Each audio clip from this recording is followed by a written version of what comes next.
If you're looking to become a psychologist, then let this be your guide. With this podcast at your side, you'll be on your way to being qualified. It's the Aspiring Psychologist Podcast with Dr. Marianne and Trent.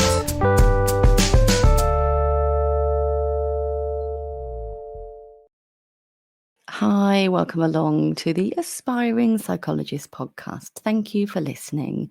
I know from speaking with many of you that it can feel incredibly disheartening when we are coming up in the field of psychology and perhaps people are having multiple application cycles to becoming a clinical psychologist, or maybe even other types of psychologists too, and you feel like you're getting interviews but not getting the result, not getting the job that you desire. And sometimes the feedback can be varied. It can be about performance in interview. It can be about, academic skills and resources needing strengthening. And sometimes people just feel like they're not even getting shortlisted for interview, and it can be really disheartening. It can make people feel, maybe this isn't for me, maybe I should give up, maybe I should do something different. And I guess when I was an assistant psychologist, it could feel like I was a little bit piecemeal, really trying to piece things together and convince people that I was going to be a great trainee clinical psychologist. And certainly I was one. I did reasonably at that. And I loved my assistant roles. But you might have heard there's a new kid on the block, the CAP, the Clinical Associate in Psychology. And you might be like, I don't really know what that is. I don't know how that would work. I've kind of heard it, but I never quite remember what the initials are. CAP. So just imagine it's a cap you're wearing. And so I thought it'd be really lovely to get someone along to talk to us who is themselves a CAP, but also works at a university helping to train future CAPs too. I have invited Elise along, who is herself a qualified CAP, but also works in academia, helping to train future CAPs at Plymouth University. So with no further ado, let's get on. Let's meet Elise and see what she and I have got to say. And I will look forward to catching you on the other side. Welcome along to our guest today, Elise Dyer, who is a clinical tutor and a lecturer on the MSc CAP program at Plymouth Uni. Hi, Elise, welcome along. Hi. Lovely to be here and lovely to meet you. You too. Thank you so much for joining us. So, for those who don't know what the CAP initials are, could you tell us a little bit about that, please? Yeah, of course. It's a new program. It's Clinical Associate Psychologist MSc program. Most universities in the UK now offering this program. It's a collaborative MSc apprenticeship program. NHS funds this program. So NHS services work with universities, their local universities, to provide this apprenticeship program. It's 18 months, and apprentice CAPs train with us, Plymouth University, and they spend 2-3 days in their workplace learning on the job, if you like. So they get a chance to practice what they learn in their lectures. That sounds brilliant. It's really great to know that such a program exists, that you can be funded to do an MSc and also learn really valuable skills and get that clinical experience at the same time. Absolutely. I think it's a brilliant opportunity really for people, psychology graduates. So only psychology graduates, I'm afraid, can apply to these programs because you are trained in clinical skills, and psychology degree is viewed as a foundation to build on those skills. And ideally, apprentices should have a couple of years of experience in the field as well. It doesn't have to be paid experience, but it's ideal for them to have some clinical experience as well.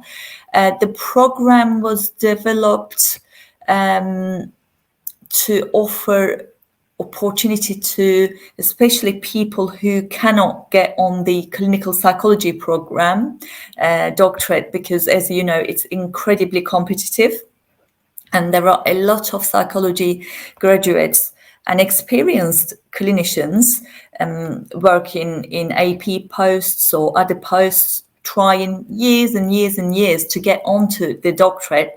But unfortunately, it's not happening. So we get those people applying to clinical associate psychology programs to become a CAP, because CAP skills, essential skills, are quite in line with clinical psychologist skills, as in the core competencies are providing assessment, formulation, intervention, and consultation. So competencies, skills to be able to work with people indirectly, providing indirect clinical skills, if you like. So in that sense, it's quite similar to clinical psychologists' competencies, but the main difference is CAPs are semi-autonomous practitioners. So CAPs must be supervised by a qualified clinical psychologist or a psychologist, applied psychologist. That has changed recently. Initially, it was a clinical psychologist, but it has changed. Now it's an applied psychologist. So it could be counseling psychologist or any other applied psychologist in the service can supervise a CAP. So semi-autonomous practitioners. So that's the main difference. Thank you. So it sounds like it's kind of assistant work, but with much more structure and, more, it's more applied. It's more of an applied Absolutely. profession. More applied, more hands-on, and a bit more autonomy compared to assistant psychologists, I suppose, because CAPs, again, under clinical supervision, can provide variety of tasks in a service, assessment, formulation, intervention, running groups, doing integrative therapies, because they are trained in variety of therapeutic models. So they could really provide those interventions to their clients in their specific services. And because they are trained in a specific service, there is depth of knowledge there, I guess, compared to assistant psychologists, because assistant psychologists are usually just psychology graduates, whereas CAPs, as well as doing psychology undergrad degree, they train in this specific program, 18 months of program, and they go through a quite a robust learning process, really. They have, for instance, 119 knowledge, skill, behaviors. They train in, they learn, and they demonstrate in order to graduate as a CAP. So by the time they complete the program, they have various skills and competencies that I guess takes them a step ahead, if you like, compared to other professions at AP level. It sounds brilliant, and actually it sounds like something I would have really liked when I was an aspiring clinical psychologist myself, because I did feel a little bit de-skilled. I felt like I didn't really have a thing, and and it is hard to get therapy experience when working as an assistant. I found, certainly at the time, I think things have changed a great deal since I was coming up in the field of psychology. But I really like the sound of this program and how it trains people and it gives people experience of what it will be like ultimately if they do go on to do doctorate. But of course, you might choose not to. You might choose to stay as a CAP because you really enjoy that. Absolutely. Again, some people, like you say, they come onto the program with a kind of long-term goal of, okay, I'll complete this program and I'll work in the field for a couple of years and I'll still go and apply to doctorate, which is fine. It's a choice. But some people do change their mind and stay working as a CAP. CAP program, also another difference compared to other kind of foundational level professions, if you like. CAPs are trained as Band 5 clinicians, and upon qualification, they work as a Band 6 clinician in services. However, things are changing and expanding, roles are expanding in services, and there are opportunities for career development and applying to Band 7 roles as well. For instance, in Cornwall, we have a colleague who, after CAP qualification, secured a Band 7 position within the NHS, and now they're performing that role. So there is that option and opportunity as well. That's really interesting and really good to know. And it really does help people to make, earn a livable wage whilst they're training as well. So when you're training, you get the Band 5, but you also get your tuition fees paid as well. Is that right, Elise? Absolutely. Yes, it's all paid. Yes. Amazing. That sounds incredible.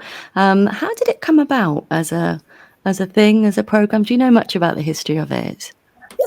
Yes. Basically, Ken Laidlaw from Exeter University, and he used to be a clinical psychologist lead, but if I remember right, he might be retired now or just about to.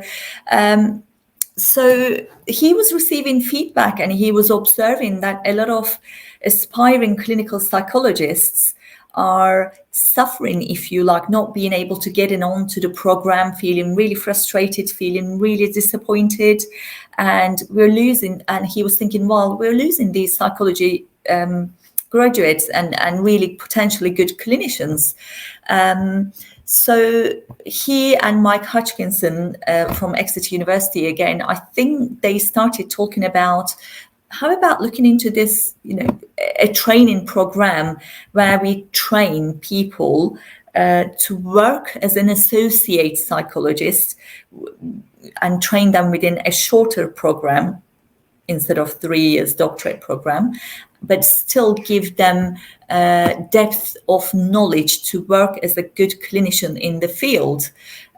So that's how the program started developing, really. People noticing, people in the field, clinical psychologists, because both are clinical psychologists, noticing there's a gap in psychology field.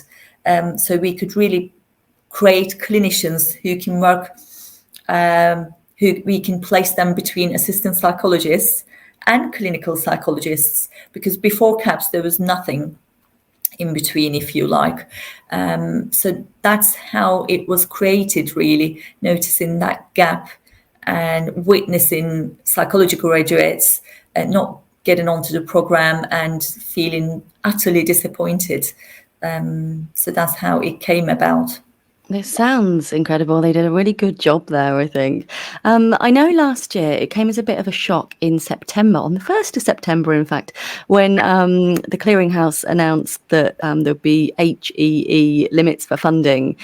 Is this programme part of that as well, the Higher Education England funding rule? At the moment, it is, yes. So, if people are training as a CAP, yes. So they need to, after qualification, they need to be staying and working. Is it 2 years or 3 years? I think it's 2. So initially on the 1st of September, they said it was like a blanket from then, didn't they? But there'd been a lot of lobbying. And yeah, I think it's been overruled and delayed until next September to allow people a chance to adjust. Was that as much of a surprise to the universities as it was to us in the field as well, when they just announced that blanket ban? Yes, although it was a surprise, a bit of a shock, but I personally think it's a good thing.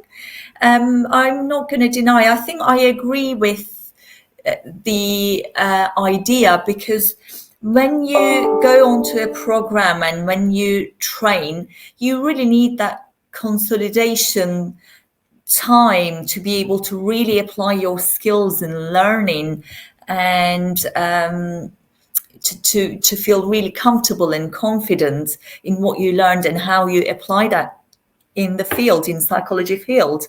So I think 2 years is a good time to be able to do that. And also, I must admit, the program, it's a brilliant program, but it's an intense program. It's not a breeze at all. And, there's a lot of assignments to get through and a lot of skills to learn and to apply in your service. So it takes its toll, if you like. And I think jumping from one program, tiring, hard work, to another 3 years of another intense program, although I haven't done clinical psychology doctorate, I have friends who have done and who tell me similarly, it's hard work. It's not a walking in the path. So jumping from CAP course to doctorate would have been really hard. So I think it's a good thing that people will be forced, if you like, to take that 2 years breathing space and just work, forget about training for a while, and just apply what you learned, consolidate that learning, and perform as a clinician, if you like. Yeah, I don't disagree that it's not a good idea. And it certainly will make people less impulsive, thinking about actually whether this is going to be right for them and whether that is something that they want to commit for. But I think the issue was it took away people's informed choice, didn't it? Initially, when they said, Yes. You can't do it for 2 years. And it's like, well, that's not fair, Absolutely. Yeah, you're right. And it wasn't it was just like a last minute thing. It just came about, but luckily they pulled back and they allowed people to apply and get onto the courses, and now hopefully people have enough knowledge and they can make informed decisions from now on.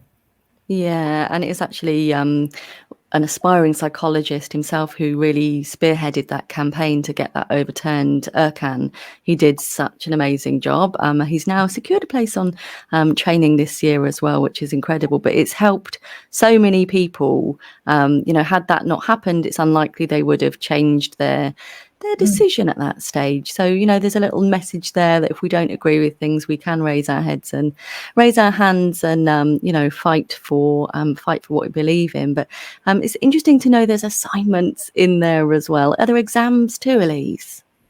Yeah, no exams, but we have variety of assessments and essays, case reports. They also have, as I said, 119 knowledge, skill, behaviors that they have to demonstrate to their clinical supervisor in order to be signed off.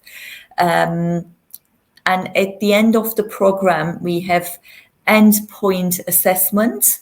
So what happens is throughout a year, they learn all these skills, knowledge, behaviors, and endpoint assessment is set as a day or in 2 days. They demonstrate their skills and competencies that they gained from the program in role plays. So we have 4 stations, assessment station, governance, risk station, formulation station, intervention station. So they go through those stations and they role play with an actor and they demonstrate those clinical skills live, and they are assessed by an independent assessor, and they get their marks as a pass or fail. So I guess the difference of CAP apprenticeship program is not only they write the same assignments and case reports, but at the end they have that endpoint assessment process. It can be seen as a showcase. You're actually celebrating what you gained and you're showing off your skills, if you like. But needless to say, it does create some anxiety in apprentices as well, because it's live and you're role playing and no one likes role plays. I actually quite like a role play, Oh, Elise. do you? I was an anomaly in my cohort for enjoying that. But yeah, I can imagine that when it comes to the 4-station day, Yeah. the anxieties are certainly running high, but it sounds incredible. And, doing it with actors as well. I know some clinical doctorate courses employ actors to come in and do things on selection days. And one time they got told to pare it back because they were like really wild and too like almost like traumatizing for people. So they got told, maybe next time don't be so we're not trying to scare our applicants. Oh.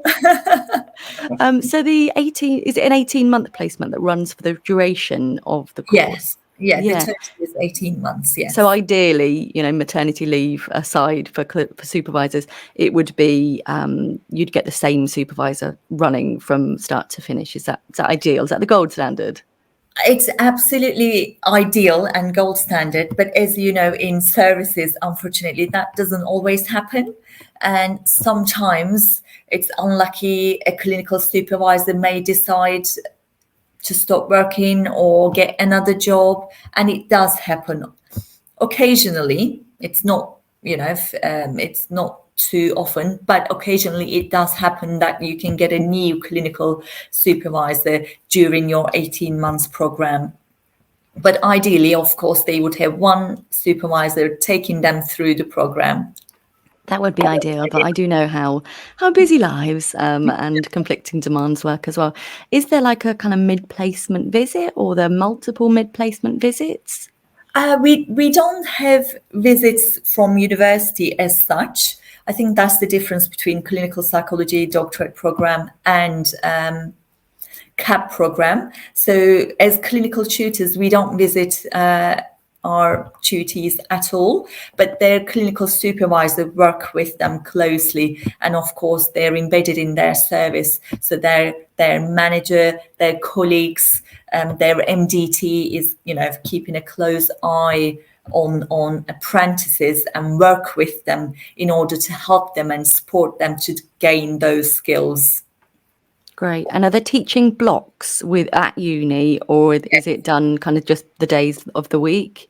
Oh, there is definitely teaching blocks. When they start, they have a teaching block with university, and then they go to their placement. And when they start their placement, there is 1 or 2 days of uni days. But yeah, it's mainly done in teaching blocks and then service. Great. I feel like I'm firing loads of questions at you, but I find this so interesting, and I know our audience will as well. Are all of the placements in adult mental health services, or are they across the lifespan? Could you tell us a bit about the nature of the placement basis, please? Yeah, sure. It all depends on which services need CAPS and what service and which service come to us to university saying, can you please train our some people for us, some CAPS for us?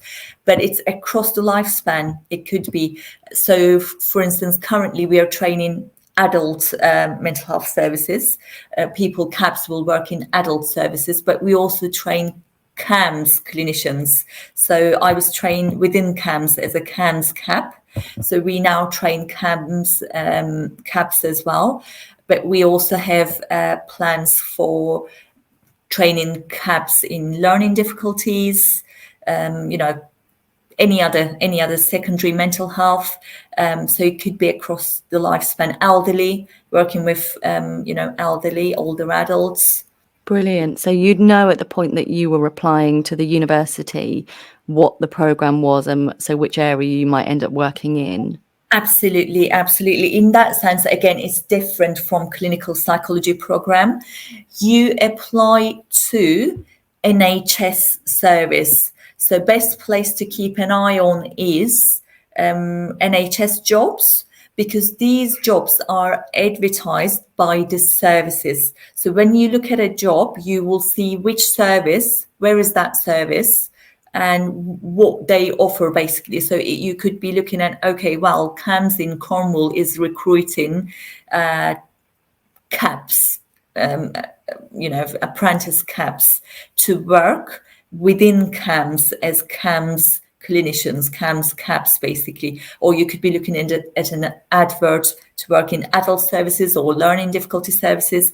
So if you like the sound of working and training in that particular service and area, then please do apply. But if you feel like, I'm not sure, maybe I want to work in CAMS services, not learning difficulties, then you've got to wait until CAPS opportunity becomes available. Again, that's the difference between clinical psychology doctorate and CAPS. Clinical psychology has breadth of knowledge. You have different services you're placed for about 4 to 6 months, moving from one service to another, and it could be children's services, learning difficulties, adults, etc. Whereas CAPS train in one particular service, so depth of knowledge. If you're going into learning difficulties service, you'll train in that for 18 months, and upon qualification,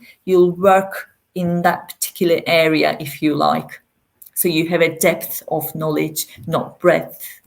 Okay, so you wouldn't necessarily be able to apply for a qualified CAP role in a child service if, for example, you trained in our older adults, because it's not necessarily transferable. Not necessarily, but again, there are talks about how the core skills and competencies are transferable. Those, assessment formulation, especially assessment formulation skills, and to a certain extent, intervention skills. So if it depends on service, really, there's no one would stop you from applying to a different service. Even though, say, you're qualified as a CAP within CAMS, but you could go and apply to any other service saying, well, I've got the foundation skills, I've got those transferable skills, and I'm happy to receive top-up training from you. And maybe there could be an in-house training to add those extra specific skills to be able to work in that service. So it could happen. So there's no hard rules about you're qualified in this, you can't apply to any other service. Okay, that's really good to know. And when people are looking on NHS jobs, what terms should they be searching for if they're looking for these training roles? They could use search terms apprenticeship, Clinical Associate Psychology, CAP. So I think those should bring up those roles. Great, thank you. And I guess, whilst people are trying to learn a bit more about it, they could look at doing a national search, couldn't they? So that they're looking at who's recruiting, what they're saying, what the person spec and the job description is, if they do want to have an overview of what's around at the moment. Absolutely. And also, I think this is an important thing as well for people. Our program is entirely remote teaching, online teaching. And I believe most universities provide CAP program as a remote teaching. So they will be going into their NHS placement service. So they've got to live nearby their service, but they don't have to live near university. So we are in Plymouth, university is in Plymouth, but we have Southern Health from Southampton area, or we have Oxford CAMS training with us. We have Cornwall CAMS training with us. So I think online remote teaching is really effective and helping people greatly, really. I think this is one of COVID's silver linings, isn't it? That universities now can provide those fully online programs. Absolutely. And it's all about improving accessibility for people and being able to fit it around their lives. I'm a mother myself, and I know you are too, and it just helps you to be a bit more flexible. Absolutely, yes. I understand you were part of the second cohort where you trained. Could you tell us a little bit about whether you enjoyed training, how you found it, and all of that? Absolutely.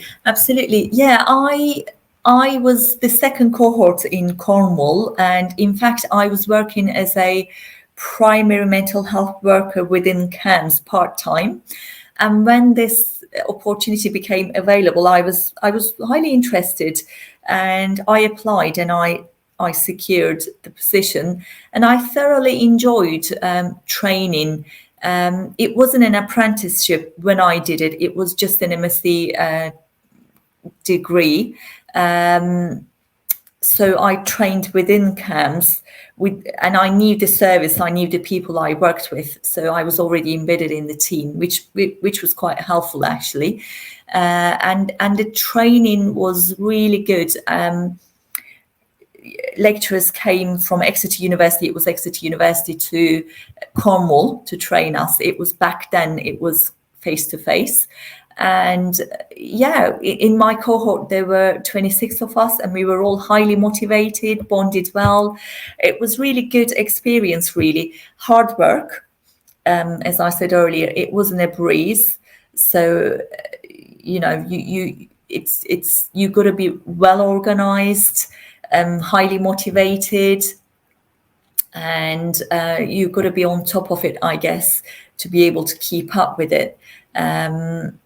But all good experience, you know. I would do it again and again. So it's lovely experience. I'm quite tempted actually, Elise.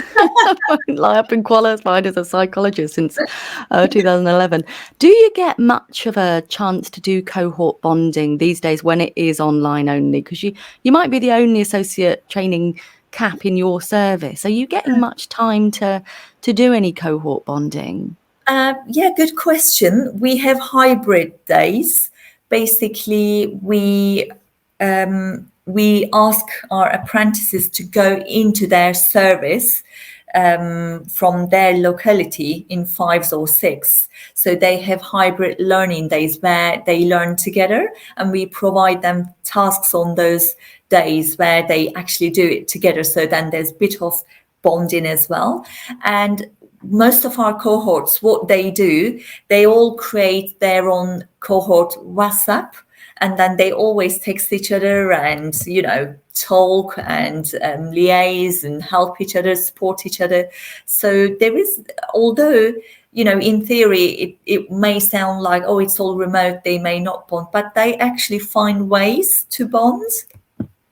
Good. I'm so pleased to hear it, because actually when I was training as a clinical psychologist, and even when I was an assistant psychologist, one of my favourite bits of those roles was the relationships I made with people doing the same thing at the same time. So it's really important. And when we are trying to avoid burnout on the way up, it's really important to have peer support.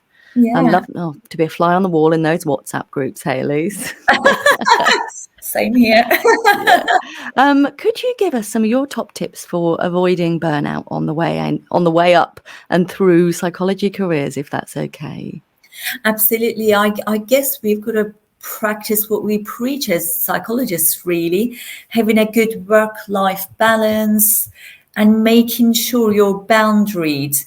I love this word, boundaries. So, you know, if your working hours are 9 to 5, please do stop at 5, turn off your work laptop, do not check your work emails, and really look after yourself. Have a bit of me time at weekends, spend quality time with your family, friends, go and do your hobbies. It could be as simple as just go for a walk and have fresh air, or go and have, I don't know, coffee and cake. Just have those little treats, simple pleasures in life to keep you going, if you like. I'm lucky I live in Cornwall, so I swim regularly, especially these days. It's just godsend, really. After work, I just go and jump in the sea. So really claiming those times back, like me times, and making sure that you look after yourself. And yeah, being organized does help with that, kind of keeping a notebook, if you like, giving yourself, say, for instance, I can do a bit of reading between this time and that time, but then from 7 p.m. till 8 p.m., for instance, I have my, I don't know, dinner with my partner, or after that I'm watching a bit of Netflix. You know, I'm going to bed at such time, and definitely not thinking about work or anything. Really being strict in a way that you switch off at weekends and beyond working hours. I think it's hugely important. Really, really important. Yeah, compartmentalizing it. And whoever we think we're serving when we're working longer hours, we're often not, boundaries are really, really important. I love the sound of you being able to dive into the sea. I live in the middle of England and I'm so jealous of that. That sounds incredible. No, really good. I'm lucky. We're lucky in Cornwall. It's lovely. All move down. Oh, I might do. I might look into it. It's been such a pleasure talking to you and learning more about this incredible training scheme. Thank you so much for your time. I know people will be super, super interested to learn more about it because it feels like this sort of mysterious newcomer. Yes, yes. Yeah, no, it's been lovely talking to you too. And I hope it does help some people to make decisions and choices. And I highly recommend psychology graduates or people who need an alternative career to clinical psychology, if you like. So, yeah, and do contact me if you have any further questions or if anyone wants to know anything further. I'm happy to respond and reply as much as possible. Brilliant. I'll make sure I pop your details in the show notes. Do you want people to start following Plymouth University on socials? Is that a good thing to do? Oh, it's an excellent thing to do. It's one of the best universities. I'm not saying this because I work for them, but no, it really is a brilliant program and lovely university, really. And we're a really good team. All we're happy to help. Brilliant. I'll make sure we get the links for following Plymouth Uni in the show notes as well and tag you when this episode is coming out. I've adored today. I could talk to you more and more, especially about Cornwall. That sounds incredible. Thank you so much for your time today. Oh, you're most welcome. Really enjoyed it too. Yeah, thank you. Brilliant. Thank you. Oh, thank you for listening. What an absolute pleasure speaking to Elise was, and how good does Cornwall and the sea sound. We recorded this on a super hot day in August. We were both melting, which is why I decided to go off camera today and just do audio. By the time we started filming, I'd not long got back from a run and got out the shower, and I was just so hot. I'm so hot. Let's just keep it on audio. I hope that hasn't altered your enjoyment if you are watching on YouTube. So what I should say is, just at the end, Elise said, oh no, I forgot to mention something. So I said I'd do it in this section. So once you are a qualified CAP, you don't have to work for the NHS if you don't want to. You can also work in academia. So you can also work in universities, which is what she had done as well. So I hope that's really useful because it obviously gives you more scope for future qualified work as well. But how incredible does it sound? I would love your thoughts around this episode. If you wanted to come and join the group, which is totally free on Facebook, and do search for the Aspiring Psychologist Community with Dr. Marianne, Trent, and in brackets it will say free group. That's how you know you're in the right place. Come and discuss what you thought to this episode. I'd love to know what you're thinking to it. Has it inspired you? Has it given you some more information? Also, if you would like to join the waiting list for the next time the Aspiring Psychologist membership opens, do check out the details in the show notes. But I have loved today. I hope you have found it really useful as well. If you've got any ideas for future podcast episodes, do drop me a line. Otherwise, do please check out the dates for the compassionate Q&As to support the DClinPsy application season. They are totally free to attend, and the details for how you can attend those will be in the show notes. But if you wanted to join the free Facebook group, it will definitely be in there. So come along and join so that we're nice and ready for when they start. I will level with you. I can't quite remember when this episode will be going live because we've got some scheduled and in the can already, but The first of the live Q&A sessions is actually on the 1st of September this year when they open, which is a Thursday. I'm not quite sure when this episode goes out, so it might be that you can watch that on replay if it is indeed after the 1st of September. And I'm desperately looking around for my diary, but it's not in the room, so I can't end that mystery. But yeah, it's been a pleasure speaking with you today. If you find the podcast useful, please do like, subscribe, comment, tell your friends, and rate and review on Apple Podcasts would be absolutely wonderfully, gratefully received. Come and connect with me on socials. Most places I am Dr. Marianne Trent. I absolutely adore helping you to celebrate your successes. So do please come and connect. And I will catch up with you very soon. Don't forget, the next episode of the Aspiring Psychologist podcast is available for you to listen to from 6 a.m. on Mondays. But don't worry, it will be here when you're ready. You don't need to set your alarm for 6 a.m. I hope you have a wonderful day, whatever you're up to. And thank you again for being part of my world. Take care. If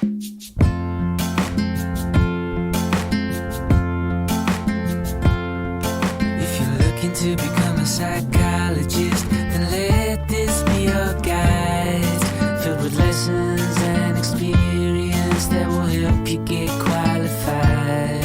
So come and take a look. It's right here in this book. It's the Clinical Psychologist Collective. It's the Clinical Psychologist Collective.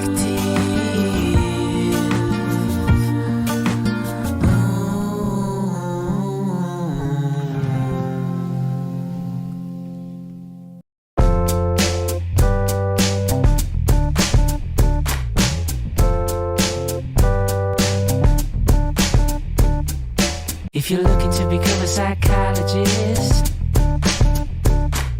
then let this be your guide.